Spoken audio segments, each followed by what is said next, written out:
Hello everyone, welcome back to commerce excellence academy with Nisha. दोस्तों, आज से हम एक न्यू सीरीज स्टार्ट करने जा रहे हैं एक बहुत ही इम्पोर्टेंट सब्जेक्ट कॉमर्स का, जो कि है स्टैटिस्टिक्स। तो आज से हम स्टैट्स के सभी इम्पोर्टेंट टॉपिक्स को कवर करेंगे, जैसे कि measure of central tendency, dispersion, correlation, regression, index number, इन सभी टॉपिक्स को हम कवर करेंगे। आज की वीडियो में हम पढ़ेंगे फंडामेंटल टॉपिक, जो कि है मेजर ऑफ सेंट्रल टेंडेंसी। और दोस्तों, अगर आप यूजीसी नेट, पीजीटी कॉमर्स या किसी भी कॉम्पिटिटिव एग्जाम की तैयारी कर रहे हैं, then this topic is extremely important, because यहाँ से कंसेप्चुअल क्वेश्चन, न्यूमेरिकल और ट्रिकी एमसीक्यूज डायरेक्टली पूछे जा सकते हैं। आज की वीडियो में हम मेन जो पढ़ने वाले हैं वो है स्टैट्स का एक्चुअल मीनिंग क्या है, स्टैट्स का फंक्शंस क्या है, एनालिसिस के डिफरेंट टूल्स, और हम main major of central tendency पढ़ेंगे, अर्थमेटिक मीन, मीडियन, मोड। ठीक है, इनको हम आज की वीडियो में कवर करेंगे। अनदर टॉपिक हम अनदर जो वीडियोस हम डेली अपलोड में करूंगी उसमें कवर करेंगे। Let's start. सबसे पहले है हमारा basic question, meaning of statistics. Statistics actually क्या होता है? Stats is a branch of knowledge that deals with the collection, classification, presentation, analysis and interpretation of numerical data. Simple words में कहें कि स्टैट्स क्या है? डाटा को कलेक्ट करना, ऑर्गेनाइज करना, फिर एनालाइज करना, फिर उसे इंटरप्रेट करना। ठीक है, तो स्टैट्स की दो मीनिंग होते हैं मेन। फर्स्ट है हमारा प्लूरल सेंस में और दूसरा रहने वाला है हमारा सिंगुलर सेंस में। तो प्लूरल सेंस में स्टैट्स का मीनिंग क्या होता है? न्यूमेरिकल डाटा और न्यूमेरिकल फैक्ट्स होते हैं, ठीक है, जिन्हें हम कलेक्ट करते हैं फॉर ए डेफिनिट पर्पस, जैसे कि population of data, annual income of A company, marks of student, production of A factory. तो कितने स्टूडेंट क्लास में? मान लेते हैं 50 स्टूडेंट्स हैं, कितनी प्रोडक्शन हुई है? 1 लाख यूनिट्स की प्रोडक्शन हुई है। तो ये न्यूमेरिकल डाटा है, फैक्ट्स हैं। अगर हम इस तरह से प्रेजेंट करना चाहें स्टैट्स को, तो हम कह सकते हैं कि क्या है? स्टैट्स है हमारा in the plural sense. Next है हमारा स्टैट्स इन सिंगुलर सेंस। ठीक है, तो सिंगुलर सेंस में stats refers to the science of collecting, organising, presenting, analysing और interpreting data to draw meaningful conclusion. ठीक है, तो प्लूरल सेंस में स्टैट क्या है? न्यूमेरिकल डाटा, और सिंगुलर सेंस में क्या है? Statistical method. प्लूरल सेंस में हम डाटा की बात करते हैं, जो न्यूमेरिकल डाटा है, फैक्ट है। लेकिन सिंगुलर सेंस में हम क्या करते हैं?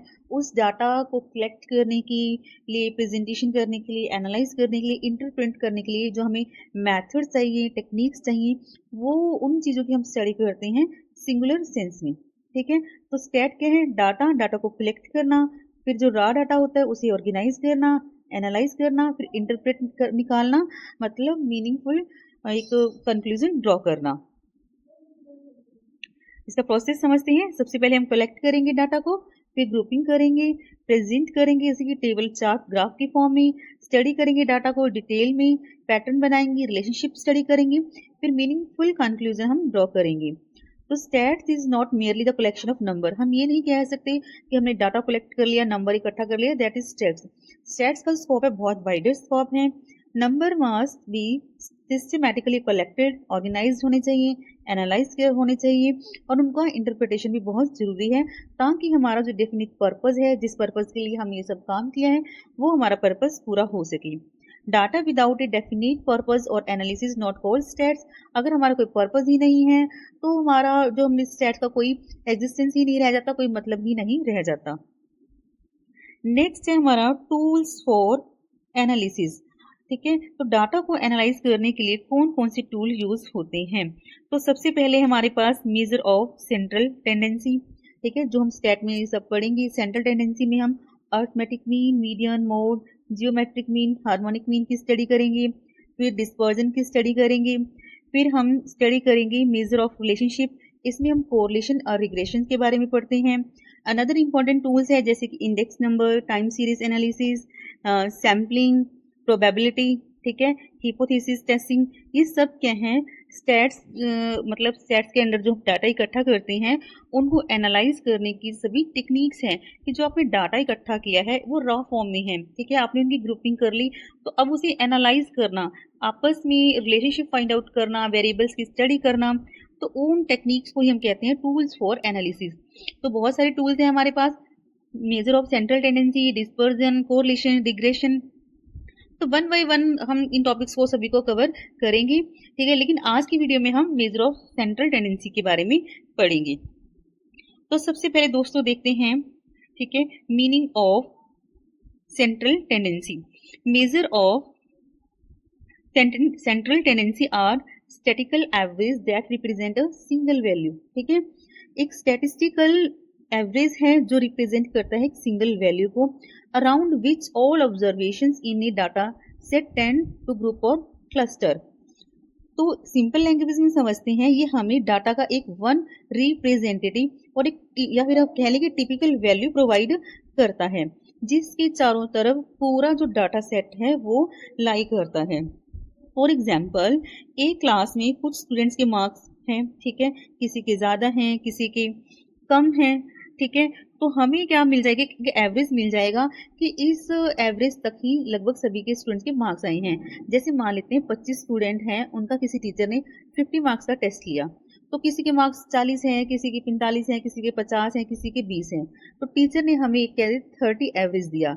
यही सेंट्रल टेंडेंसी है कि 30 जो मार्क्स हैं वो एवरेज हैं, सभी स्टूडेंट्स 30 के आसपास हैं, कुछ के 30 से कम हैं, 27-28 हैं, कुछ के 30 से ज़्यादा हैं, तो 30 का एक एवरेज है, that is called central tendency. Next है हमारा पर्पस, यूजफुलनेस। इट सिंप्लीफाई करता है लार्ज डाटा को एक सिंगल वैल्यू में, एक रिप्रेजेंटेटिव वैल्यू में, कंपैरिजन में हेल्पफुल है। फर्दर हम स्टैटिस्टिकल एनालिसिस के लिए इसे यूज कर सकते हैं। एवरीडे लाइफ में भी हम सेंट्रल टेंडेंसी का एवरेज का यूज करते हैं, जैसे कि हम कहते हैं कि एवरेज इनकम कितनी है, एवरेज एज कितनी है, एवरेज मार्क्स कितनी है। जैसे मान लो एक गेट टुगेदर हुआ, उसमें बहुत सारे लोग थे, तो एवरेज एज क्या रही, 40 रही, मतलब 40 के आसपास जो लोग थे उस मीटिंग में गेट टुगेदर में इकट्ठा हुए। तो हम कह सकते हैं कि अपनी डेली लाइफ में भी हम एवरेज का यूज करते हैं। तो मेन मेजर्स कौन से हैं सेंट्रल टेंडेंसी के, मीन, मीडियन एंड मोड। तो characteristics of a good major of central tendency, क्या विशेषताएं हैं, ठीक है, सेंट्रल टेंडेंसी को अगर हम कहें कि गुड हमारे पास मेजर है, तो a good average should have certain essential qualities, ठीक है, तो यूजफुल होना चाहिए, रिलायबल होना चाहिए और रिप्रेजेंटेटिव होना चाहिए, पूरे डाटा को वो रिप्रेजेंट करे। तो good major of central tendency कैसा होना चाहिए, रिजिडली डिफाइंड होना चाहिए, क्लियर होना चाहिए, प्रिसाइज होना चाहिए, कुछ भी अनएम्बिशियस नहीं होना चाहिए, बिल्कुल क्लियर एक वैल्यू हमारे पास हो, अंडरस्टैंड करने में इजी हो, इजी टू कैलकुलेट, ठीक है, easy to calculate, based on all observation, सभी ऑब्जर्वेशंस को कंसीडर किया जाना चाहिए, not unduly affected by extreme value, जो बहुत ज़्यादा एक्सट्रीम वैल्यू होते हैं उससे हमारा जो सेंट्रल एवरेज वैल्यू है वो इफेक्ट नहीं होना चाहिए, और capable of further algebraic treatment, it should be possible to use it in further mathematical और स्टैटिकल एनालिसिस, स्टेबल होना चाहिए, ये नहीं कि फ्लक्चुएट हो रही है हमारी एवरेज वैल्यू, और पूरे डाटा को वो रिप्रेजेंट करे, जैसे पूरी एक भीड़ है उसे 1% रिप्रेजेंट कर रहा है, तो सभी को रिप्रेजेंट किया जाना चाहिए, सभी को कंसीडर किया जाना चाहिए। नेक्स्ट है ऑब्जेक्टिव इंपॉर्टेंस क्या रहते हैं, ठीक है, तो इट इज इंपॉर्टेंट क्यों, क्या हेल्प करता है हमारी, condensing a large mass of data into single value, provide करता है रिप्रेजेंटेटिव वैल्यू प्रोवाइड करता है, फैसिलिटेट करता है कंपैरिजन में, डिसीजन मेकिंग में हेल्प करता है, फर्दर स्टैटिस्टिकल एनालिसिस हम कर सकते हैं, डाटा को अंडरस्टैंड करने में इजी बना देता है, economic and business analysis and planning में हेल्प करता है, असिस्ट करता है, helping in determining the general level of a variance. तो ये कुछ इंपॉर्टेंट ऑब्जेक्टिव्स हमने पढ़े हैं। तो सबसे पहले जो हम मेन सेंट्रल टेंडेंसी की बात करेंगे, ठीक है, 3 हमारे पास मेजर्स हैं, arithmetic, mean, median and mode. तो सबसे पहले दोस्तों हम बात करने वाले हैं अर्थमेटिक मीन की। Arithmetic mean is the most commonly used major of central tendency, ठीक है, अगर हम सेंट्रल टेंडेंसी की बात करते हैं तो सबसे पहले हमारे माइंड में क्या आता है, अर्थमेटिक मीन, तो बहुत ज्यादा यूज होने वाला सेंट्रल वैल्यू है ये। सेंट्रल मेथड है। इट इज कैलकुलेटेड, तो कैसे कैलकुलेट करेंगे हम, डिवाइड कर देंगे सभी ऑब्जर्वेशन को, किसके साथ डिवाइड कर देंगे, by the total number of observation. तो फॉर्मूला रहने वाला है एक्स बार से हम इसे डिनोट करेंगे, X bar is equal to summation of X यानी कि total of all observation divide by N number of observation. जैसे एग्जाम्पल दिया गया है, हमारे पास डाटा है 10, 20, 30, 40, 50, तो सबको ऐड किया तो हमारे पास कितना आ गया 150 को डिवाइड करेंगे 5 से, तो अर्थमेटिक मीन हमारे पास कितना आ जाएगा 30। तो arithmetic mean uses all observation, सभी ऑब्जर्वेशन को कंसीडर किया जाता है और एक सिंगल वैल्यू हमें देता है जो रिप्रेजेंट करती है वो वैल्यू पूरे इंटायर डाटा सेट को। अगर हमारे पास डिस्क्रीट सीरीज है तो फॉर्मूला क्या रहने वाला है, summation of F x divide by summation of F. तो एफ हमारे पास क्या है, फ्रीक्वेंसीज है, ठीक है। नेक्स्ट है method of calculating arithmetic mean. अगर डायरेक्ट मेथड हम यूज कर रहे हैं तो हमारा फॉर्मूला ये हो जाएगा summation of F x divide by summation of F.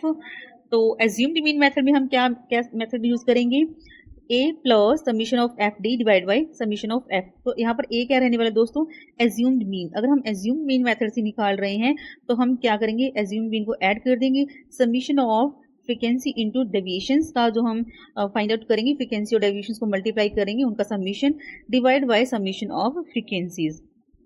Next है हमारा step deviation method. Step deviation method में क्या है, एक सिंप्लीफाइड फॉर्म है एज्यूम्ड मीन मेथड की तरह ही है, लेकिन उसे थोड़ा और इजी बना दिया गया है, सिंप्लीफाई कर दिया गया है। तो इसमें जो क्या है, कॉमन फैक्टर है, कॉमन क्लास विड्थ है, उसे डिवाइड कर दिया जाता है। तो हमारा फॉर्मूला क्या रहने वाला है, X bar is equal to assumed mean plus summation of F U divide by summation of F into H, ठीक है। तो एच यहाँ पर हमारा क्या रहने वाला है, जो एक कॉमन फैक्टर होगा उसे हम डिवाइड कर देंगे। नेक्स्ट है हमारा weighted arithmetic mean. Weighted arithmetic mean क्या है, व्हेन डिफरेंट आइटम्स और ऑब्जर्वेशंस हैव डिफरेंट इंपॉर्टेंस और weight attached to them, the average calculated by taking these weights into account is called weighted arithmetic mean, ठीक है। तो हमने एक series ली है, ऑब्जर्वेशंस ली हैं, ठीक है। हर सीरीज को क्या है, अलग अलग इंपॉर्टेंस दी जा रही है, उनकी वैल्यू अलग अलग है, तो वहां पर सिंपल अर्थमेटिक मीन यूज नहीं किया जाता, वहां पर वेटेड अर्थमेटिक मीन यूज किया जाता है। तो हमारा फॉर्मूला क्या रहने वाला है, summation of W x divide by summation of W, ठीक है। तो डब्ल्यू समीशन ऑफ डब्ल्यू क्या है, सम ऑफ वेट्स। जैसे एग्जाम्पल दिया गया है, आइटम्स दी गई हैं, वैल्यू अटैच की गई है, उनको वेट दिया गया है। तो पहले हम क्या करेंगे, x को मल्टीप्लाई करेंगे w से, तो समीशन ऑफ wx कितना आ गया हमारा 240। 240 को डिवाइड करेंगे समीशन ऑफ w से, 10 से डिवाइड किया तो हमारे मीन की वैल्यू कितनी आ गई 24। इंपॉर्टेंट पॉइंट्स देखते हैं, if all weights are equal, अगर सभी को इक्वल इंपॉर्टेंस दी जा रही है तो ठीक है, तो वहां पर हमारा जो वेटेड मीन निकल कर आएगा वो सिंपल अर्थमेटिक मीन के इक्वल आएगा। वेट शो करते हैं कितनी इंपॉर्टेंस दी जा रही है हर आइटम को, वाइडली यूज होता है प्रैक्टिकल लाइफ में, where not all items are equally important, ठीक है। मतलब सभी को इक्वली इंपॉर्टेंट नहीं है, किसी की वैल्यू ज्यादा है, किसी की कम है, जिसकी ज्यादा है उसको ज्यादा वेट असाइन किया जाता है, और जिसकी इंपॉर्टेंस जिसकी वैल्यू कम है उसको कम वेट असाइन किया जाता है। Here each item influence the average in proportion of its weight. Obviously जो ज्यादा है वैल्यू उसी के अकॉर्डिंग कम ज्यादा वेट असाइन किया जाता है। तो इसकी यूजेस क्या है, इंडेक्स नंबर में हम यूज करते हैं, पोर्टफोलियो मैनेजमेंट, इन्वेस्टमेंट एनालिसिस में वेटेड एवरेज मेथड का यूज किया जाता है, बिजनेस को डिसीजन लेने में, कंबाइनिंग डिफरेंट एवरेज, एजुकेशन में, ठीक है। तो वाइडली यूज किया जाता है वेटेड अर्थमेटिक मीन, वेटेड। तो हमारा ये रह गया हो गया वेटेड अर्थमेटिक मीन। नेक्स्ट है दोस्तों हमारा इंपॉर्टेंट प्रॉपर्टीज देखते हैं हम अर्थमेटिक मीन की। तो सबसे फर्स्ट है हमारी summation of x minus X bar is equal to 0, ठीक है। अगर हम एक्चुअल मीन से डेविएशंस फाइंड आउट करते हैं और उनका सम क्या आएगा, हमारे पास 0 आने वाला है। नेक्स्ट क्या है, sum of square deviation from arithmetic mean is minimum. तो अगर हम डेविएशंस का स्क्योर करके उनका समीशन फाइंड आउट करते हैं, सम फाइंड आउट करते हैं, तो मिनिमम रहेगा। देन अगर हम डेविएशन फाइंड करें अनदर मेथड से, जैसे कि हम मीडियम से फाइंड आउट करें या मोड से फाइंड आउट करें, और हमने मीन से फाइंड आउट की है डेविएशंस का स्क्योर और उनका समीशन, तो अगर हम मीन से फाइंड आउट करते हैं तो वैल्यू हमारे पास क्या रहेगी, मिनिमम रहेगी। नेक्स्ट क्या है, if every observation is increase और डिक्रीज बाय द कांस्टेंट के, द न्यू मीन कितना हो जाएगा, एक्स बार प्लस के। मतलब ये क्या है, अगर हम सीरीज में सभी आइटम्स को प्लस करें, ठीक है, माइनस करें, मल्टीप्लाई करें, डिवाइड करें, तो उसी अकॉर्डिंग हमारा अर्थमेटिक मीन भी चेंज हो जाएगा। तो अर्थमेटिक मीन भी उतनी ही वैल्यू से बढ़ जाएगा, कम हो जाएगा, मल्टीप्लाई हो जाएगा या फिर डिवाइड हो जाएगा, ठीक है। उसी के अकॉर्डिंग हमारे मीन की वैल्यू क्या करेगी, इफेक्ट करेगी। तो मेरिट क्या है, simple to understand, easy to calculate, सभी ऑब्जर्वेशन को कंसीडर किया गया है, इजिली डिफाइंड है, ठीक है, amenable to further algebraic treatment, relatively stable है फ्रॉम सिंपल टू सिंपल, ठीक है, स्टेबल ही रहता है, ज्यादा चेंजेस नहीं आते, कंपैरिजन में या फर्दर एनालिसिस में हम यूज कर सकते हैं। लेकिन कुछ डिमेरिट्स भी हैं, ठीक है, मेरिट्स हैं तो डिमेरिट्स भी होंगे। एक्सट्रीम वैल्यू से इफेक्ट होता है, जैसे हमने लिया था कि 25 स्टूडेंट है, 50 नंबर का टेस्ट लिया, एक बच्चे के मार्क्स आए हैं वो 48 मार्क्स आए हैं, ठीक है, और टीचर ने एवरेज दिया है 30, और एक बच्चे के सिर्फ 2 ही मार्क्स आए हैं, तो बहुत ज्यादा एक्सट्रीम वैल्यू से क्या होता है, इफेक्ट होता है। तो 30 से 48 भी बहुत दूर डिस्टेंस पर है और 2 भी बहुत डिस्टेंस पर है, तो हाईली इफेक्ट होता है by the extreme values. Not suitable for open ended classes में ये सूट नहीं करता। पहले हमें जो ओपन एंडेड क्लासेस होती हैं उन्हें क्लोज करना पड़ता है, उन्हें एक क्लास इंटरवल हमें असाइन करना पड़ता है, तभी हम अर्थमेटिक मीन फाइंड आउट कर सकते हैं। Sometimes gives a value which may not actually exist ही नहीं करता, ठीक है, जैसे कि हमने पढ़ा है कि एक्चुअल बच्चे हैं कि स्कूल में एवरेज कितने बच्चे हैं, ठीक है, तो हमने एक भीड़ देखी तो एवरेज हम एक आइडिया लगाते हैं कितने बच्चे होंगे, तो कई बार क्या हमें दे देता है, जैसे मान लेते हैं 450.9, ठीक है, तो ये एक्चुअल में कोई एग्जिस्ट ही नहीं करता ना, ऐसा तो नहीं हो सकता, या तो 450 स्टूडेंट होंगे या 451 स्टूडेंट्स होंगे, कई बार ऐसी वैल्यूज दे देता है ये जो एक्चुअल में एग्जिस्ट ही नहीं करता, जो हमारे लिए यूजफुल नहीं है। Not suitable for qualitative data, सिर्फ क्वांटिटेटिव डाटा को कंसीडर किया जाता है, क्वालिटेटिव नेचर के डाटा के लिए सुटेबल नहीं है। तो ये हमारा हो गया अर्थमेटिक मीन। तो नेक्स्ट हम पढ़ने वाले हैं मीडियन। तो देखते हैं मीडियन के बारे में, ठीक है। Median is the middle value of the data when they are arranged in the ascending और डिसेंडिंग ऑर्डर। मीडियन डाटा को 2 इक्वल पार्ट्स में डिवाइड करता है, ठीक है, that means 50% observation lie below the median and 50% observation lie above the median, 50% below and 50% above the median. तो median हम कह सकते हैं कौन सा एवरेज है, पोजिशनल एवरेज है। It is not based on all observation, ठीक है, ये पोजिशनल एवरेज है और सभी ऑब्जर्वेशन को कंसीडर नहीं किया जाता क्योंकि हमें एक मिडिल वैल्यू मिलती है। तो सबसे पहले हम पढ़ेंगे मीडियन फॉर इंडिविजुअल सीरीज। इसमें हम क्या करेंगे, पहले डाटा को अरेंज करेंगे असेंडिंग या फिर डिसेंडिंग ऑर्डर में। अगर हमारा एन ओड है तो हमारा मीडियन का फॉर्मूला क्या रहने वाला है, n+1/2 ऑब्जर्वेशन। अगर n इवन है तो हमारा फॉर्मूला क्या रहने वाला है, n/2 observation plus n/2 plus 1 observation को डिवाइड कर देंगे हम 2 से। जैसे एग्जाम्पल दिया गया है, मीडियन फाइंड आउट करना है 73915, तो हमारे पास टोटल ऑब्जर्वेशन कितनी हो गई 5, तो 5 क्या हमारे पास ओड है, तो मीडियन का फॉर्मूला क्या हो जाएगा 5 + 1 डिवाइड बाई 2, तो थर्ड ऑब्जर्वेशन मतलब थर्ड आइटम, तो थर्ड आइटम हमारी क्या है 5 है, तो 5 हमारा क्या हो जाएगा मीडियन हो जाएगा। लेकिन नेक्स्ट एग्जाम्पल में क्या है, हमारे पास टोटल ऑब्जर्वेशन कितनी है 4 है, मतलब n की वैल्यू कितनी है 4 है, तो हम क्या फॉर्मूला यूज करेंगे, फॉर्मूला पुट कर देंगे, ठीक है, तो हमारे पास क्या आ जाएगा 4/2 प्लस 4/2 प्लस 1 आइटम, ठीक है, डिवाइड कर दिया हमने 2 से, तो हमारे पास आंसर आ गया 6/2 7, ठीक है, तो 7 हमारा क्या हो जाएगा मीडियन हो जाएगा, जो 6 और 8 के बीच में लाई करेगा। नेक्स्ट है हमारा median for discrete frequency distribution, ठीक है।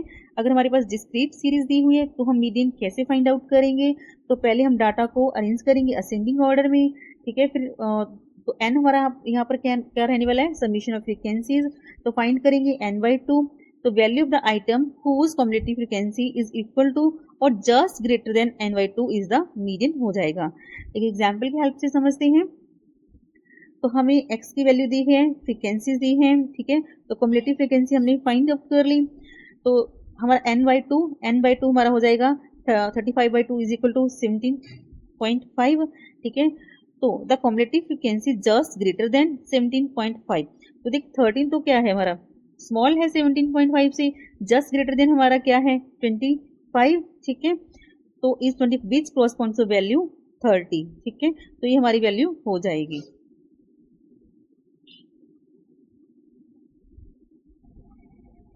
सो 25 के कॉरस्पॉन्डिंग हमारी x की वैल्यू क्या है 30, तो वो हमारी मीडियन की वैल्यू हो जाएगी। नेक्स्ट देखते हैं हम median for continuous frequency distribution. अगर हमारे पास कॉन्टिन्यूस सीरीज दी है तो मीडियन का फॉर्मूला रहने वाला है L, ठीक है, जो कि है lower boundary of median class plus n/2 minus cumulative frequency, divide कर देंगे हम फ्रीक्वेंसी से इनटू h जो कि है क्लास विड्थ, ठीक है। तो सबसे पहले हम summation of f find out करेंगे, n/2 से डिवाइड करेंगे, तो लोकेट करेंगे मीडियन क्लास मतलब कम्युलेटिव फ्रीक्वेंसी जो ग्रेटर देन होगी जस्ट n/2 से। तो यहाँ तक तो हमारा फॉर्मूला सेम रहने वाला है जैसे हमने डिस्क्रीट फ्रीक्वेंसी में यूज किया था।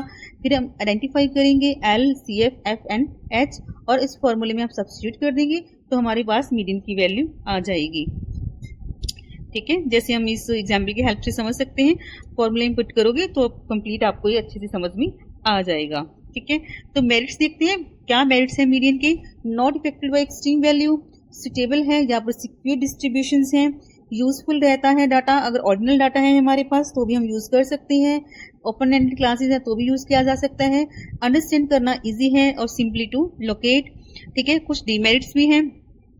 डीमेरिट्स क्या है, not based on all observations, not capable of algebraic further treatment, less stable है, from sample to sample vary करता रहता है, चेंज होता रहता है, रिक्वायर करना पड़ता है डाटा को अरेंज करने में, असेंडिंग ऑर्डर में या डिसेंडिंग ऑर्डर में डाटा को अरेंज करना पड़ता है, सैम्पलिंग फ्लक्चुएशंस क्या है ज्यादा होती हैं, ठीक है। तो median is considered specially useful for secure data and income distribution. तो ये बात आप ध्यान में रखना, मीडियन को ज्यादा कहाँ पर यूज किया जाता है, जहाँ पर डाटा सिक्योर्ड हो या फिर इनकम और वेल्थ डिस्ट्रीब्यूशन की हमने स्टडी करनी हो तो वहां पर हम मीडियन मेजर को यूज करते हैं। नेक्स्ट है दोस्तों हमारा मोड। तो मोड क्या है, the frequency measure of central tendency. Meaning देखते हैं, mode is a value that occurs most frequently in a data set, it represent the most typical और पॉपुलर वैल्यू। ऐसी वैल्यू जो ज्यादा फ्रीक्वेंटली क्या हो रही है, रिपीट हो रही है, मोस्ट टिपिकल है, मोस्ट पॉपुलर है, तो वही वैल्यू हमारी क्या हो जाएगी, मोड वैल्यू हो जाएगी। तो mode is based on frequency concentration, note on magnitude और पोजीशन। जैसे कि हमारा जो मीडियन एवरेज है पोजिशनल एवरेज है, ठीक है। तो मोड एक मैग्नीट्यूड या फिर पोजिशनल एवरेज नहीं है, ये फ्रीक्वेंसी कंसेंट्रेशन है। तो सबसे पहले हमारा types of distribution based on mode. तो यूनी मॉडल, अगर वन मॉडल है, ठीक है, तो यूनी मॉडल डिस्ट्रीब्यूशन हम उसे कहेंगे। टू मोड्स हैं, मतलब टू फ्रीक्वेंसीज ऐसी हैं जो रिपीट हो रही हैं, पॉपुलर वैल्यूज हैं, तो वो हमारा हो जाएगा bimodal distribution. More than two modal है तो मल्टी मॉडल, ठीक है। No observation has uniquely highest frequency, ऐसी कोई भी वैल्यू नहीं है जो पॉपुलर है या फिर हाईली फ्रीक्वेंट है, तो नो मोड हम उसे डिस्ट्रीब्यूशन कहेंगे, ठीक है। जैसे एग्जाम्पल दिया गया है। आगे मोड, अगर हमें डिस्क्रीट सीरीज दी है तो हम मोड कैसे फाइंड आउट करेंगे, तो देखते हैं हम। हमें एक्स सीरीज दी गई है और फ्रीक्वेंसी दी गई है, ठीक है। हाईएस्ट फ्रीक्वेंसी हमारे पास क्या है 15, तो 15 के एक्स कॉरस्पॉन्डिंग क्या है 30, तो मतलब 30 ऐसी वैल्यू है जो सबसे ज्यादा बार क्या हो रही है, अकर हो रही है, तो हमारी मोड की वैल्यू क्या हो जाएगी 30 हो जाएगी। नेक्स्ट है हमारे पास मोड कॉन्टिन्यूस सीरीज में हम कैसे फाइंड आउट करेंगे, तो हमारे पास एक फॉर्मूला रहने वाला है। तो मोड निकालने का हमारा फॉर्मूला रहेगा L plus F1 minus F0, divide करेंगे 2F1 minus F0 minus F2 और मल्टीप्लाई कर देंगे हम उसे H से, ठीक है। तो L क्या है हमारा लोअर मॉडल क्लास, ठीक है। F1 क्या है frequency of model class, F0 क्या है frequency of class preceding model class से पहले की फ्रीक्वेंसी, और F2 क्या है मॉडल क्लास के नेक्स्ट अकॉर्डिंग जो सीरीज आएगी, ठीक है, वो हो जाएगी, और H क्या हो जाएगा हमारा क्लास विड्थ हो जाएगी। तो इस फॉर्मूले में पुट करके हम अपनी मोड की वैल्यू फाइंड आउट कर सकते हैं। जैसे एग्जाम्पल दिया गया है, कंटिन्यूस सीरीज हमें दी गई है, फ्रीक्वेंसी हमें दी गई है, तो हम क्या करेंगे, पहले हाईएस्ट फॉर्मूले में हम क्या कर देंगे, पुट कर देंगे, ठीक है। जैसे कि M20 है, L20 plus F1 minus F0 divide by 2F1 minus F0, ठीक है, तो माइनस F2 इंटू H से मल्टीप्लाई कर देंगे तो हमारी मोड की वैल्यू कितनी आ गई 24.67। तो नेक्स्ट है, अगर हम ग्रुपिंग टेबल मेथड है तो हम कैसे यूज करेंगे, ठीक है, तो ये हमारा एक मेथड है, ये एग्जाम पॉइंट ऑफ व्यू से इतना इंपॉर्टेंट नहीं है। मेन फॉर्मूलाज पूछ लिए जाते हैं, ठीक है, डिस्क्रीट सीरीज में, कॉन्टिन्यूस सीरीज में या एक सिंपल डिस्ट्रीब्यूशन में। तो इंपेरिकल रिलेशनशिप देखते हैं हम, ये वाला point exam point of view से काफी इंपॉर्टेंट है। तो रिलेशनशिप कई बार पूछा जाता है, इसमें से कई बार थोड़ा जो ट्रिकी क्वेश्चन है वो पूछे जाते हैं।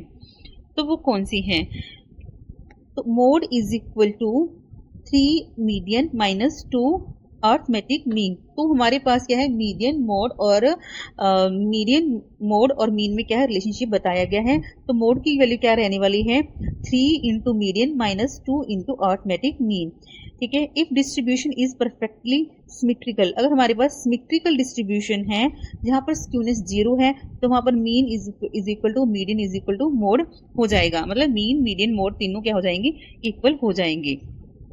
उसके बाद कुछ इंपॉर्टेंट पॉइंट्स देखते हैं, यहाँ से क्वेश्चन अक्सर पूछे जाते हैं एग्जाम में, तो वो कौन सी हैं। Mode is the only average which can be use for qualitative data. इससे पहले हमने पढ़ा है अर्थमेटिक मीन और मीडियन, तो ये दोनों एवरेज वहां यूज किए जाते हैं, यहाँ पर डाटा हमारे पास क्वांटिटेटिव नेचर का है। लेकिन मोड हम एक ओनली एवरेज है जिसे हम क्वालिटेटिव नेचर के डाटा को स्टडी करने के लिए यूज कर सकते हैं। Mode is not affected by extreme values, ठीक है, तो ये तो मोड हमारे पास क्या है, ऐसे आइटम जो फ्रीक्वेंटली अकर हो रही है, पॉपुलर है, वही हमारी मोड हो जाएगी, एक्सट्रीम वैल्यू से इफेक्ट नहीं होता। मोड में not be uniquely defined, distribution में हैव 2 और मोर मोड हो सकते हैं, जैसे अर्थमेटिक मीन है हमारा रिजिडली डिफाइंड होता है, एक एक्चुअल वैल्यू होती है, सैंपल टू सैंपल ज्यादा वेरी नहीं करता। लेकिन मोड ऐसा नहीं है, रिजिडली डिफाइंड नहीं है, ठीक है, किसी सीरीज के 2 मोड भी हो सकते हैं या 2 से ज्यादा मोड भी हो सकते हैं। It does not use all observations को यूज नहीं किया जाता, ठीक है। फर्दर अलजेब्रिक ट्रीटमेंट के लिए हम इसे यूज नहीं कर सकते, सिर्फ अर्थमेटिक मीन ही एक ऐसा मेजर है जिसे हम फर्दर अलजेब्रिक ट्रीटमेंट के लिए यूज कर सकते हैं। In continuous series use frequency density if class intervals are unequal. Next है empirical relationship between skewness and mean median mode relationship. तो पहला रिलेशनशिप तो हम पढ़ चुके हैं already, mode is equal to 3 median minus 2 mean, ठीक है। तो इंपेरिकल मतलब अप्रोक्सीमेट रिलेशनशिप है, एग्जैक्ट यूनिवर्सल आइडेंटिटी नहीं है, तो ये चेंज हो सकता है, लेकिन ज्यादातर ये रिलेशन एग्जिस्ट करता है, ठीक है। तो median mode is equal to 3 median minus 2 mean, और भी हम इस तरीके से प्रेजेंट कर सकते हैं। आप इस फॉर्मूले को याद रखिए, बाकी आप अपने आप सॉल्व कर लेंगे। नेक्स्ट है हमारा रिलेशनशिप देखते हैं in different types of skewness, ठीक है। तो हमें स्क्यूड डिस्ट्रीब्यूशन दी गई हैं, ऐसी डिस्ट्रीब्यूशन जो क्या है पॉजिटिवली स्क्यूड है, मतलब राइट साइड क्या कर रही है, स्क्यू कर रही है, राइट साइड इसकी टेल जा रही है। तो यहाँ पर हमारा क्या हो जाएगा, mean greater than median greater than mode, तो टेल टुवार्ड्स राइट, जैसे कि income, expenditure, wealth, price of land. Second है हमारा नेगेटिवली स्क्यूड डिस्ट्रीब्यूशन, यहाँ पर जो डिस्ट्रीब्यूशन है वो नेगेटिवली स्क्यूड है, लेफ्ट साइड इसकी टेल जा रही है, वहां पर क्या हो जाएगा, mean less than median less than mode, जैसे कि age of retired person, marks every, ठीक है, ये सब हो जाएगा। और थर्ड है हमारे पास सिमेट्रिकल डिस्ट्रीब्यूशन, यहाँ पर क्या है, ऑल 3 क्या हो जाएंगे, इक्वल हो जाएंगे। तो यहाँ पर हमारी सिमेट्रिकल है, यहाँ पर स्क्यूनेस आपका क्या हो जाता है, 0 हो जाता है, तो यहाँ पर मीन मीडियन मोड क्या हो जाएगा, इक्वल हो जाएगा। तो ये बहुत इंपॉर्टेंट पॉइंट है एग्जाम पॉइंट ऑफ व्यू से। नेक्स्ट देखते हैं हम इंपॉर्टेंट पॉइंट्स क्या दिए गए। Empirical relation is applied only in moderately skewed distribution में हम यूज करते हैं, it is not suitable for highly skewed और इरेगुलर डिस्ट्रीब्यूशन में हम यूज नहीं किया जाता। अगर हमारे पास परफेक्टली सिमेट्रिकल डिस्ट्रीब्यूशन है तो तीनों एवरेज इक्वल हो जाएंगे। इफ 2 ऑफ द 3, ठीक है, तीनों में से जो 2 एवरेज हैं हमें पता है, तो तीसरा हम इंपेरिकल रिलेशनशिप से फाइंड आउट कर सकते हैं, ठीक है, हमें पता है इनके बीच में क्या रिलेशनशिप है, mode is equal to 3 of median minus 2 of arithmetic mean, 2 mean हमें पता है, तो तीसरा मीन हम इस फॉर्मूले में पुट करके फाइंड आउट कर सकते हैं। तो हमने अभी पढ़ा है positively skewed, negatively skewed and symmetrical, ठीक है। पॉजिटिव है तो mean greater than median greater than mode, negatively skewed है तो mode greater than median greater than mean, अगर सिमेट्रिकल है तो तीनों एवरेज इक्वल हो जाएंगे। So mean is affected by extreme value, median के हमारे पास पोजिशनल एवरेज है और मोड किस पर बेस्ड है, फ्रीक्वेंसी पर बेस्ड है। तो चलिए हम क्वेश्चंस देखते हैं सेंट्रल टेंडेंसी के। सबसे पहला क्वेश्चन हमारे पास रहने वाला है, which of the following is a measure of central tendency, range, mean, standard deviation और वेरिएंस। तो हमारा दो आंसर रहने वाला है B, mean. Range, standard deviation, variance ये सब क्या है, डिस्पर्जन की फॉर्मूलाज हैं। नेक्स्ट क्वेश्चन है हमारे पास, द अर्थमेटिक मीन ऑफ, इस सीरीज दी गई है तो हमें अर्थमेटिक मीन फाइंड आउट करना है। इन सभी सीरीज को आप क्या करोगे, पहले ऐड करोगे, क्योंकि अर्थमेटिक मीन का फॉर्मूला हमारे पास क्या रहने वाला है, summation of observation divide by N, ठीक है। तो 5 + 10 + 15 + 20 + 25, तो हमारे पास टोटल कितना आ जाएगा, 20, 40, 50 और 75। तो 75 और टोटल ऑब्जर्वेशन हमारे पास कितनी है, टोटल है 5 है। तो 75 को 5 से डिवाइड करेंगे तो हमारे पास वैल्यू आ जाएगी 15, ठीक है। तो आंसर हमारा क्या रहने वाला है, 15।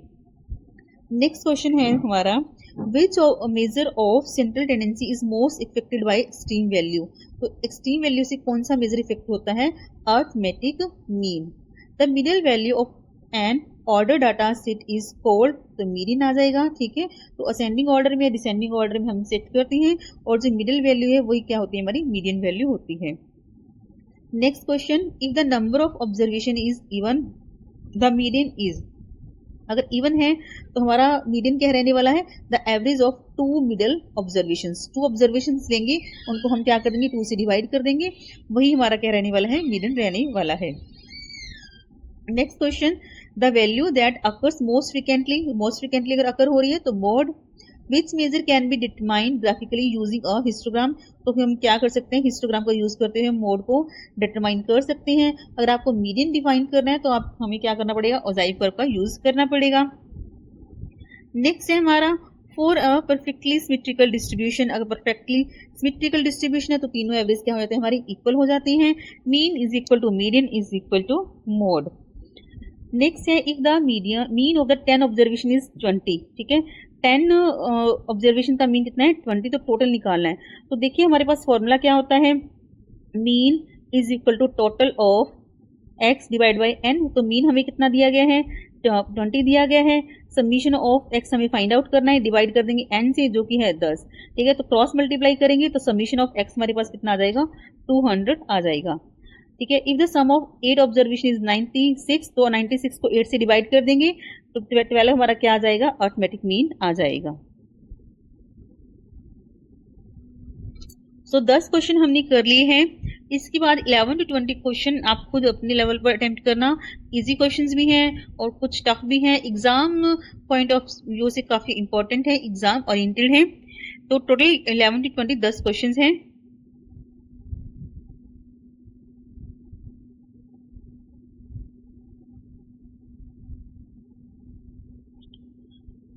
सो आप वीडियो को पॉज करके इनको सॉल्व करना या फिर आप स्क्रीनशॉट भी ले सकते हैं इनका।